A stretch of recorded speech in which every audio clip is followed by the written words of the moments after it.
Welcome. My name is Taylor Bell, and this is eSIM Studios. Yeah. Woo. I just need my space right now. Fresh off the G5 jet, I'm on my way to a brand new kit.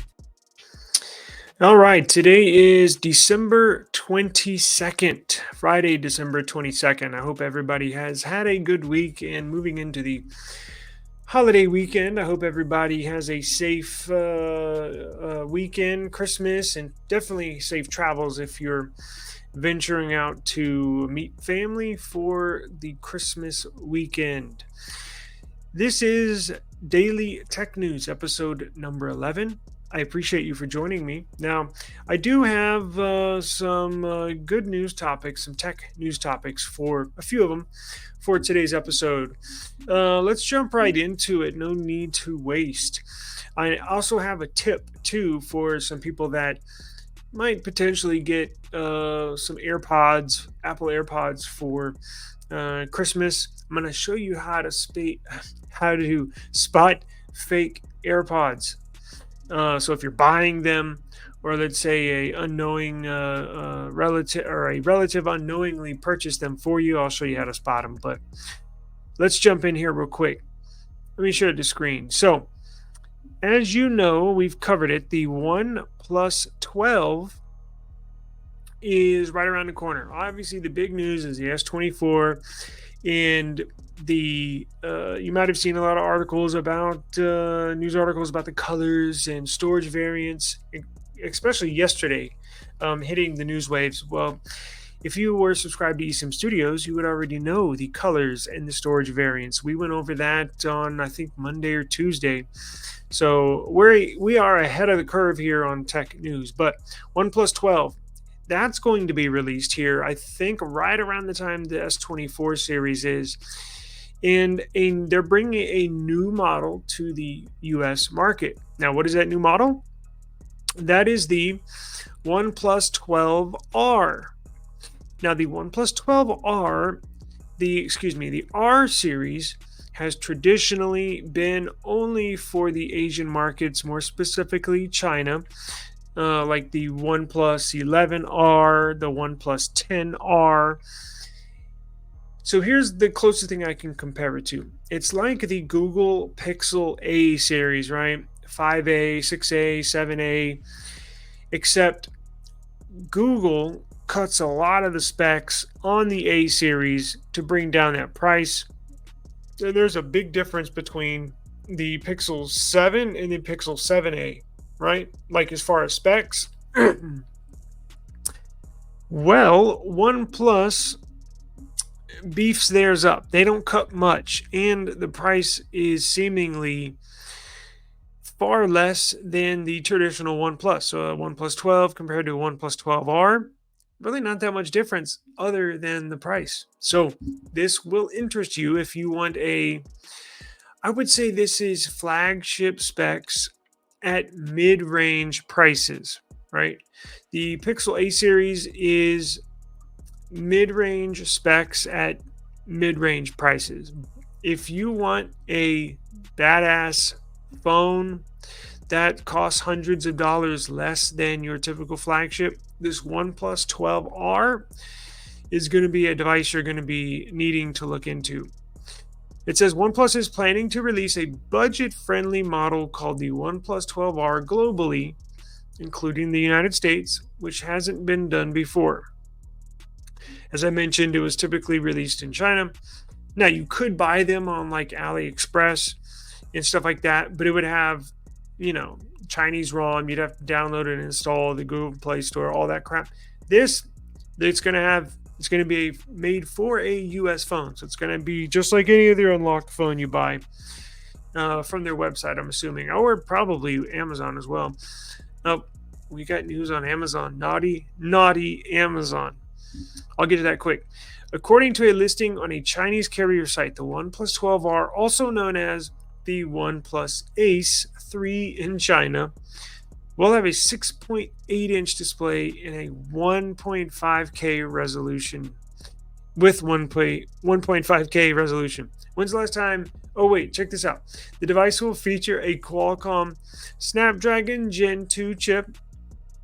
So it'll be the previous model, but that's what's in the S23 Ultra. So they're not using a mid range chip.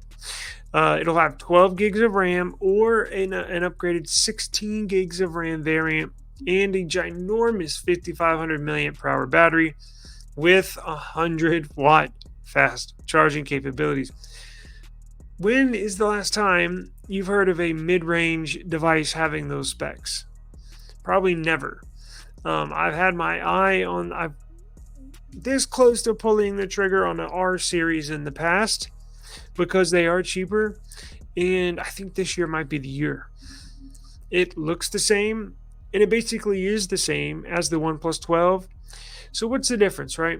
So the difference is probably going to be the processor, and from look, not much, I guess. We don't have the full specs of the device. Once it gets closer to launch, which will be next month, we will keep a very close eye on this one, especially pricing. And on my daily tech news, as soon as we get pricing, I will let y'all know, because this will be a budget-friendly model that is going to have a ton of specs. Look, my guess is it's going to be the OnePlus 12. I think is going to be around $900. I think. And I think this is probably going to come in around 700, so it'll be considerably cheaper. And the Snapdragon 8 Gen 2, plenty powerful to still power these devices for years to come. As you can tell, the OnePlus 12R is pictured right here. It looks just like the OnePlus 12. Not much different. Now, what we don't know is what the color variants. Looks like we'll have the black, but as far as the much anticipated white color, like the OnePlus 12R, that's unknown at the moment. But I guarantee you, I personally will be keeping an eye on this, because as I mentioned, I might pull the trigger, especially with the 100-watt charging. Rarely gonna see a budget phone come with that. It'll charge in probably 20 minutes, probably. So it's gonna be one badass phone. I cannot wait. Does it mention any release date? It does not. So subscribe to our channel, and I will keep you updated on this device. Okay, moving on to the next one. Look, if you are a Samsung user, you're very familiar with Samsung QuickShare, and obviously if you're an Android user, you are very familiar with Nearby Share. Now, Samsung has both QuickShare and Nearby Share. However, all other Android devices only have Nearby Share. QuickShare is a Samsung only feature, but it performs the same. It operates a little bit different on the back end as far as how they transfer files. It's my preferred way to transfer files. It does it faster than Nearby Share, and you can transfer bigger files than Nearby Share. But it looks like they are going to merge. Yes, there's a new report saying Google and Samsung are going to join forces and merge Nearby Share and QuickShare. Why does this matter? This matters because it will finally give Android users the feature that they need to basically go battle toe-to-toe with Apple's AirDrop. It's basically the same thing: file transfer, picture transfer, video transfer. Now, as I mentioned, QuickShare does it a little different as far as on the back end of how they actually physically transfer that file from device to device, but it is faster. Trust me, that's why I use it all the time. But when Google and Samsung merge this, I think it's going to be awesome. I think Google's going to piggyback on Samsung's technology and basically rebrand their Nearby Share with Samsung's QuickShare. There was no mention of if there was a sales price. Now let's see. I think they're going to. Are they going to rename it? Nearby Share is now Quick Share. So they are going to take Samsung's name. So it'll all be from whenever this merger happens, and it looks like we're right on the edge of it happening, like probably within a month or two. They're going to take the Samsung name of Quick Share, as you can see on the screen. Now, you can also download for Windows users. I might do a video about this. You can specifically download Nearby Share for Windows, and you can also download and use Quick Share on any Windows device. Doesn't have to be a Samsung laptop.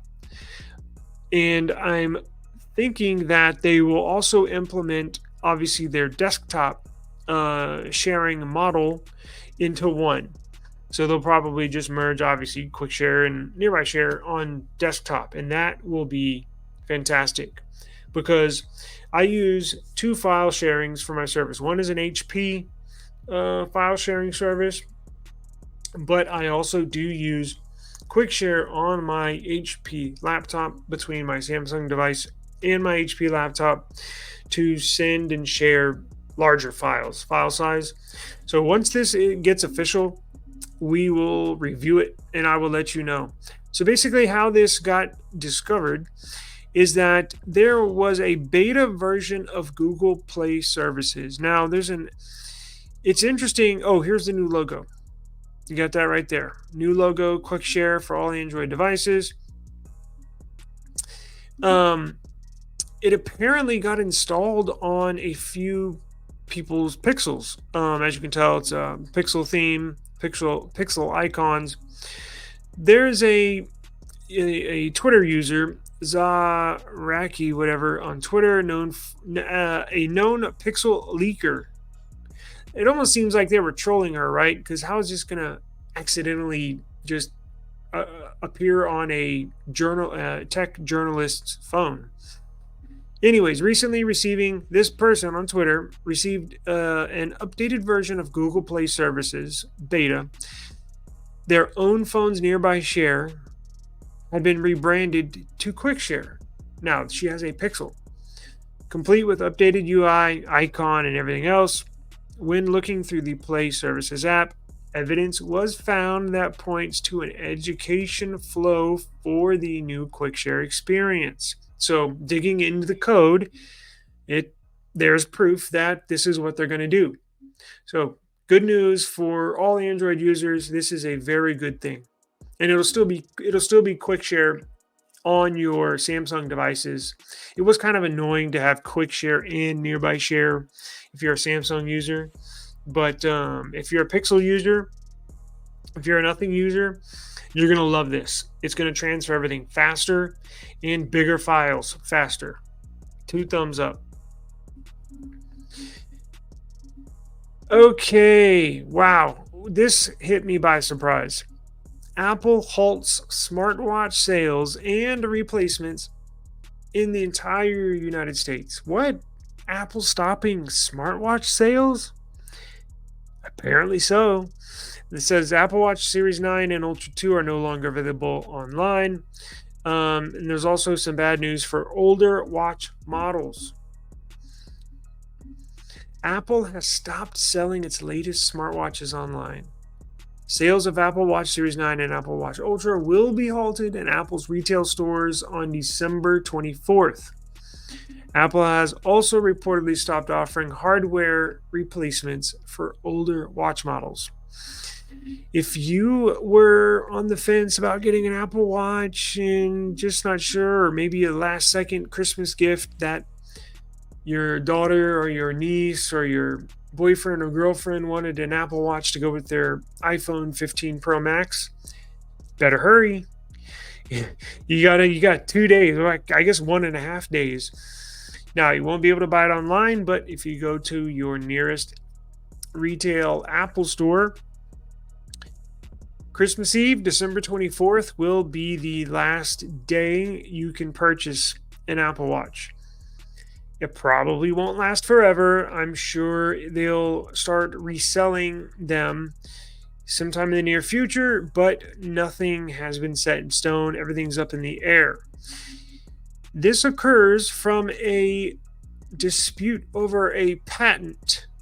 Yes, Apple has halted the online sales and upcoming retail sales of its newest smartwatches, the Apple Watch Series 9 and Apple Watch Ultra 2, in the US. The sales interruption comes from a patent dispute concerning the spatial O2 sensors on the wearables. Let's see. The company will suspend sales in about 270 retail outlets starting December 24th before a scheduled import ban goes in effect on December 25th. It says Apple's also reportedly stopped offering hardware replacements for older watch models no longer under warranty. Its services teams threw a memo that it will stop replacing out of warranty watch models going back to the Apple Watch 6.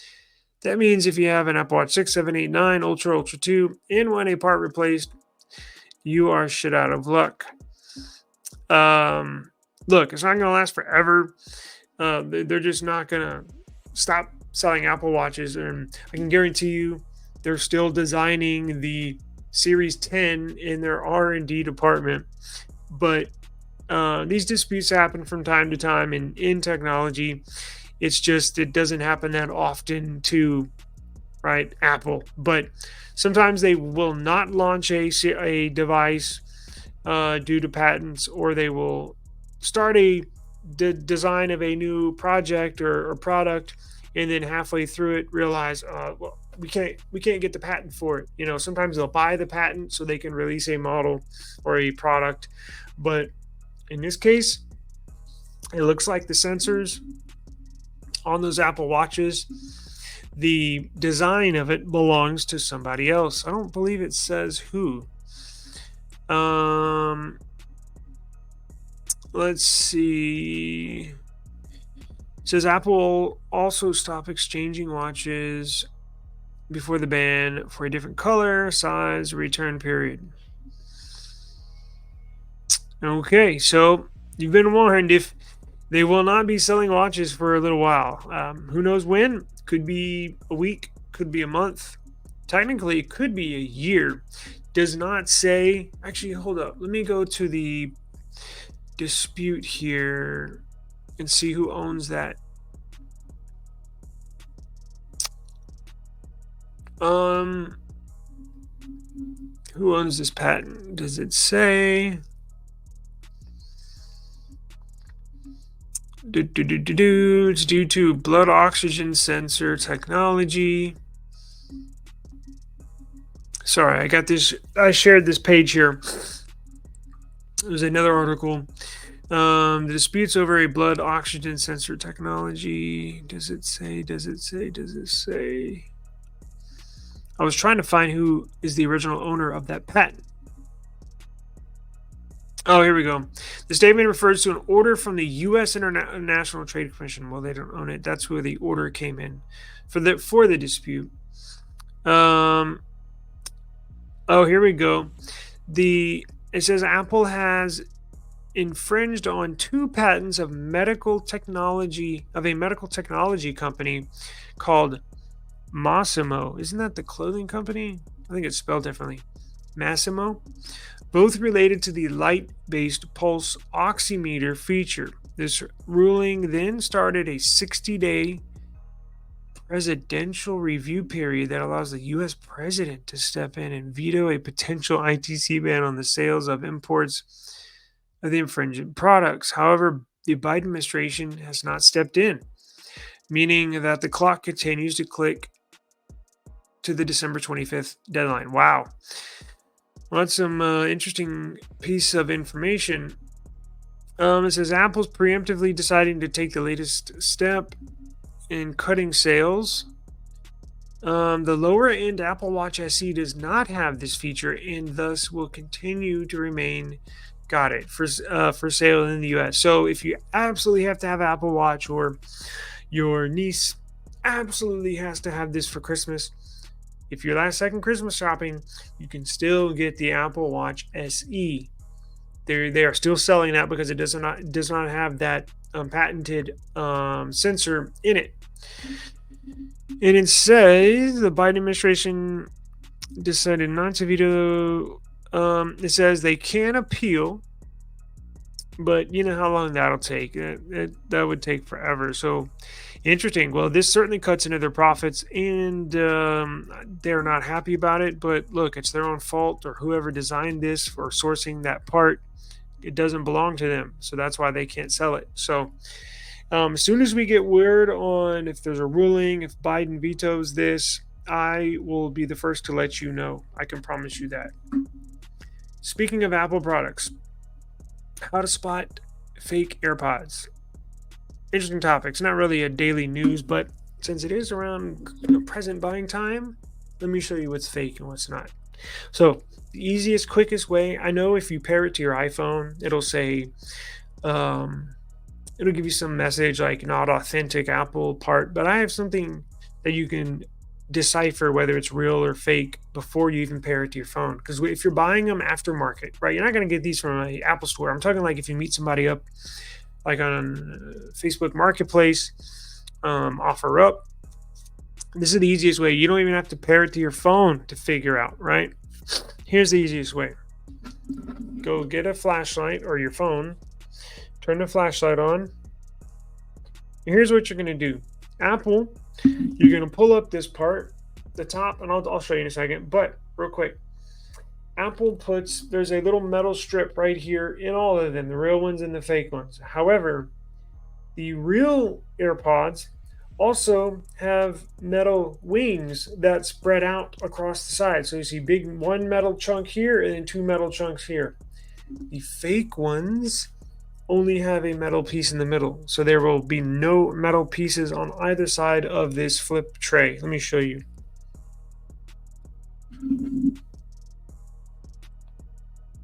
Let me go to my, see if I can tell. Let me remove this. So.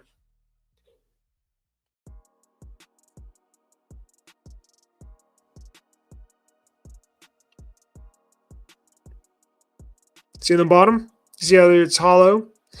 And on the top, it's darker. It's not supposed to be hollow. There's supposed to be a metal bar or metal wing or a metal ear that goes over the top of each right side and left side AirPod. So if you see a light go completely through your top part, it's a fake.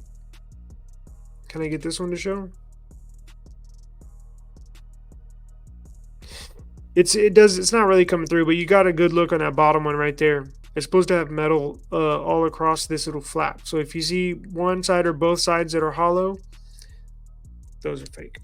Just want to warn everybody, because I know those get sold like crazy, and it seems like there's more fake ones out there than real ones. All right, so speaking of Apple, beeper. We've covered it for weeks, and it's basically playing out exactly how we thought it would, right? Apple patched the initial one, so beeper comes back and says, "Oh, we found a workaround; it's still working." And then Apple patches that, and then beeper finds another route to get iMessage to work, and then Apple does that. Well, it looks like today beeper CEO says, we're going to halt. We're waving the white flag. We're going to stop. It's too much. It's a back and forth and back and forth. How long are you going to do that? Forever? So it was cool while it lasted. Beeper, if you don't know, Beeper Mini was the app they put out. Beeper Cloud was the desktop client that they had, where any Android user could message an iPhone user with blue bubbles, with clear photos, with clear video. It was just like an iPhone user was messaging an iPhone user, except this guy was Android and this guy was iPhone. Now, the iPhone user didn't have to do anything, just use your phone as normal. And Beeper made it easy for Android users, because all you had to do was download the Beeper Mini app, sign in with your phone number, and you're good to go. But it looks like they are giving up on the process. It's too much of a headache. Beeper has rolled out a new update On this gotta be old article. Did I pull up the wrong one? Beeper's latest fix. Okay. They officially called it quits. I'm here to announce it. I might have pulled up the wrong article because I was looking at a few different ones to see timelines, but they're done. They're over. I don't know what that means. I'm sure they're still keeping their app where you can basically, it's one hub, messaging hub for all your messaging apps. But as far as supporting iMessage, that's it. So it was fun while it lasted. Peace out, Beeper. As we wrap up the daily tech news, there is a new study, and it's kind of shocking. I want you, all these links will be in the description box, but I do want y'all to check this link out.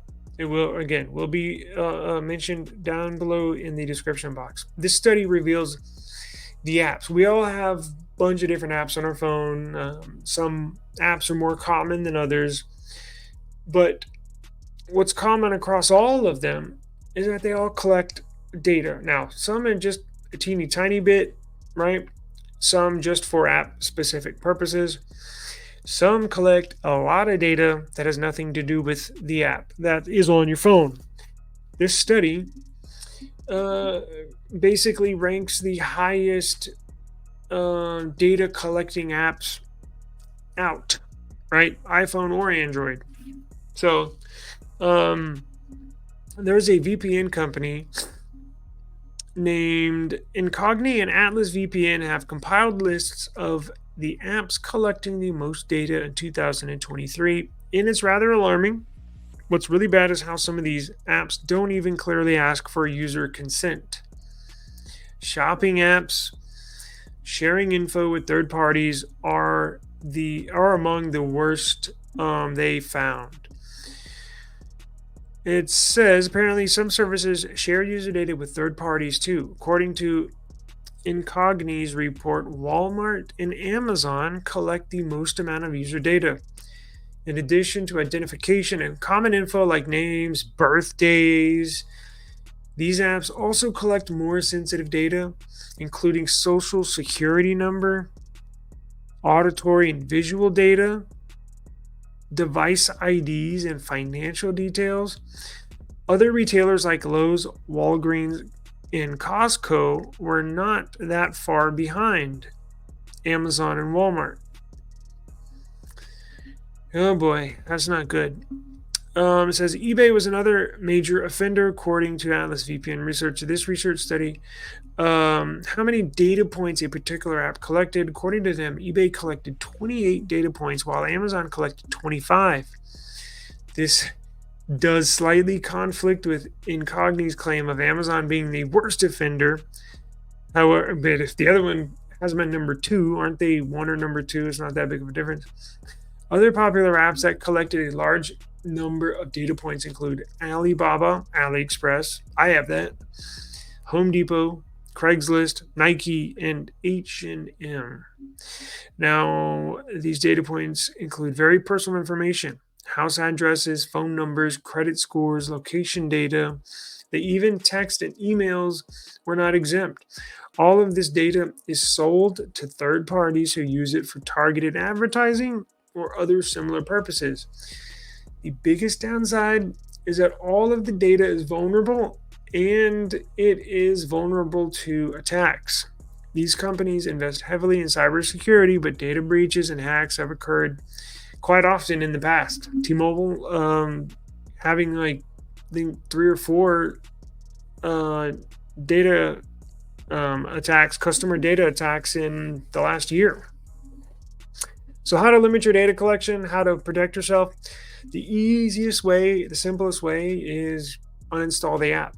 Now, here's the thing. Let's say you love ordering off Amazon or Walmart or even eBay. Well, here's the deal. You can actually delete, I would clear the data in the app before you uninstall it. And then what you can do, now go into your app settings of that app, clear the cache, clear the data, and then uninstall it. Because that'll clear any data. It won't save any data because when you don't clear the data, it's saving it because it's expecting you in the future to download that app again, and then all your data will be on there again. Wipe it all off. Use the web version if possible. Like go to ebay.com, clear your data, uninstall eBay, the app, and then go to ebay.com, sign in. It's still going to collect a very minimal, still going to collect less data than the app, but it shouldn't store as much data.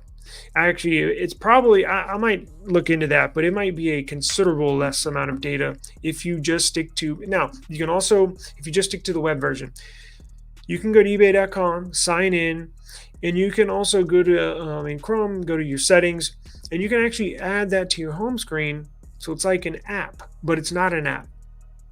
And then you can go into your Chrome settings and you can limit the permissions from within the Chrome app settings. You can limit the permissions there, but it's probably safer to use an app on the web version and just add to your home screen instead of having the official app, right? If you need any directions or any more help on that, leave a comment and I'll walk you through it. It's really easy.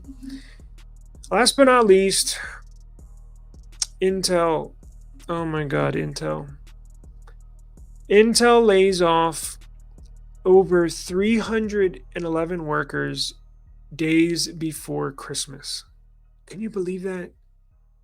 I saw that and I was like, oh, dickheads, man. Assholes. I can't believe that. It says semiconductor Intel announced they're laying off 311 workers right before Christmas, according to the latest West Coast state's Employment Development Department. More importantly, this marks the company's 5th layoff this year alone. It says chipmaker Intel has laid off as many as 311 workers across its California offices, with 235 impacted in Folsom and the other 76 in Santa Clara. The affected employees will be notified by the end of the month, meaning they'll lose their jobs right before Christmas. God, damn, man. You better give them a good package, benefits package, severance package for that, because this is not good PR. It says Intel's, now it makes me wonder though, is it because of AI? It says, let's see, these employees research solid state drives, graphics, software, and more. Man, it's followed by large layoffs in 2022 and 2023. So around 500 employees. This is the stuff AI will infringe upon employment. But in the future, I didn't think it was there already. I think they're just trying to maximize their profit margin by having less employees or payroll. It says, it says Intel aims to speed up its strategy and cut costs. That's the human element of these big corporations, man. It sucks. Intel is also reported to be struggling with revenues. In October, Intel Chief Executive Officer Pat Gelsinger spoke about challenges. The PC market slowed down, so the third quarter revenue dropped from $19.4 billion to about $15.4 billion. Plus, Intel plans to boost its U.S. manufacturing, which is going to raise costs because the labor is higher.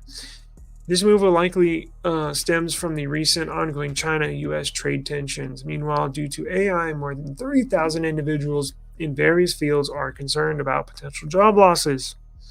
Yes. I've made the switch. I don't buy anything Intel anymore. I'm strictly AMD.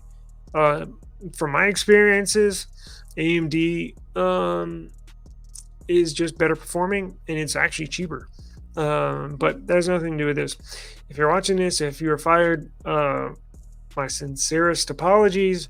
It sucks. It's literally the worst timing. But I'm hope they are compensating you for your time there and for the inconvenience. But best of luck to you if you were affected by this layoff. So my apologies. Things will get better, hopefully, and we'll move on from there. So that will end today's daily tech news. So I want to thank you very much for joining me, and I will see you tomorrow. Don't forget to sign up to win our CMF Watch Pro giveaway. It ends in 2 days, Christmas Eve, the 24th. So hurry up, esimstudios.com. Scroll to the bottom, and you'll see the entry. It's also the entry instructions are also in the description box below. So thank you very much for joining us. Some people are taking Christmas holiday off. Oh no, not here at eSIM Studios. I'm gonna upload every day as I do normally. So you know what that means. I will see you tomorrow. Peace out.